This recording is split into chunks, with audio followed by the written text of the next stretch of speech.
Hello students, welcome to Life Sciences with Jyotishri. In this module we will be discussing about pertussis.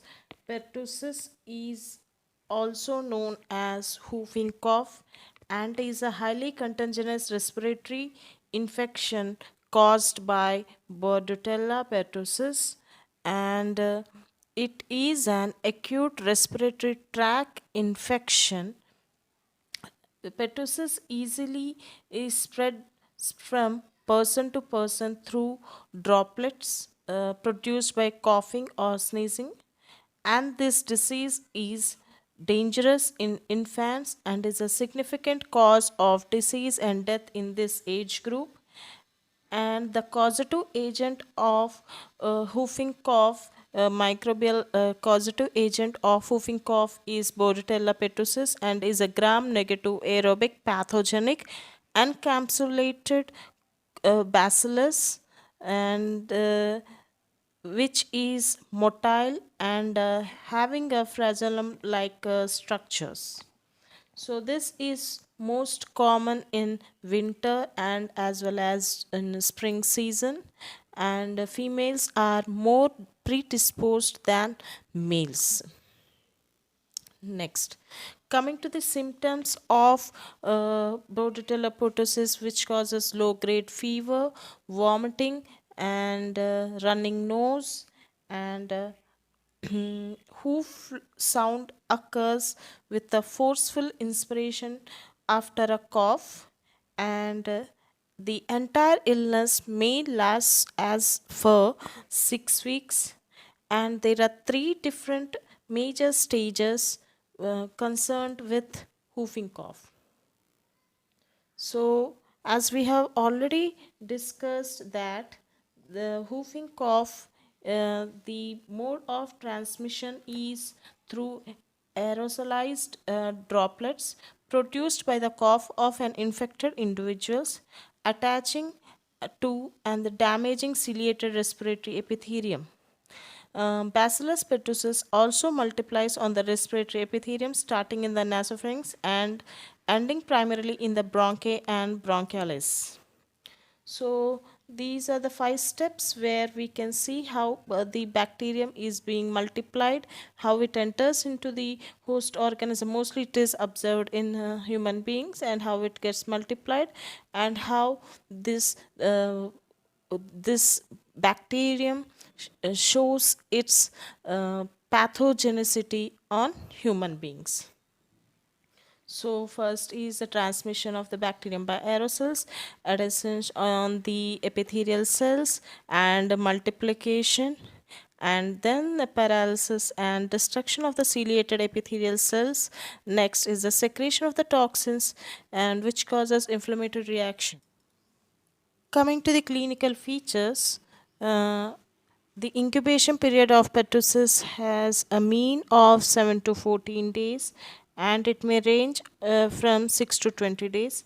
And classically, it is divided into 3 stages, that is catarrhal stage with a mild symptoms lasting to 1 to 2 weeks, and during which it is most contagious, and paroxysmal stage with an intense coughing for several minutes for 6 to 10 weeks, and the final stage, that is covalent stage, with coughless intense disappears over 2 to 3 weeks. If we go in detail, the term catarrhal is derived from the historic Middle English meaning to flow, that is the secretions from the nose and mucous membrane flow, causing nasal congestion and running nose, which includes a mild fever, eye redness, and excess eye water, as well as nasal congestion and running nose. Coming to the second stage, which means sudden violent burst, and the paroxysm or fits of a coughing means, and it starts as a dry cough, annoying cough that increase its intensity and frequency is also increased, which occurs and lasts for an hour, and the child may turn red, blue, or purple during the second stage, and and have a and and we can observe that a machine gun pattern type of cough is observed, and as well as vomiting after coughing. So coming to the third stage, that is greater than for that lasts more than for 2 weeks, and the and this is less frequent and less intense, and young infants may develop louder coughing, but typically the breathing problem may occur. So, and hence the cough is also known as a 100 days cough. Coming to the complications of whooping cough, which includes pneumonia, hypoxic encephalopathy, and tuberculosis activation, and hemoptysis, hernia, seizures, cerebral hemorrhage, coma, and death, and sometimes secondary infections may also appear. How do we manage this whooping cough? The diagnosis is through typical history and the swab culture from nasopharynx, and treatment with antibiotics like erythromycin, azithromycin for 2 weeks, and an antimicrobial agent is also given when pertussis is suspected or confirmed, primary to limit the spread of infection, and secondary for possible clinical benefit. And as well as several goals therapy are also required to limit the infection, and the limit to limit the number of paroxysms, to observe the severity of the cough, to provide assistance when necessary, and to maximize nutrition, rest, and recovery. Coming to the prevention step, that is the pertussis vaccine is effective and effective for at least 5 years, and this helps to prevent infection in the age group when pertussis infects is most severe. And coming to the working of the vaccine, the DTaP vaccine is composed of inactive pertussis bacteria, and inactive means that the part of bacteria in the vaccine is not cannot able to cause any infection, that is attenuation. And when one gets the vaccine, the inactive bacteria are injected into the most body, and most often arm, into the arm it is being injected.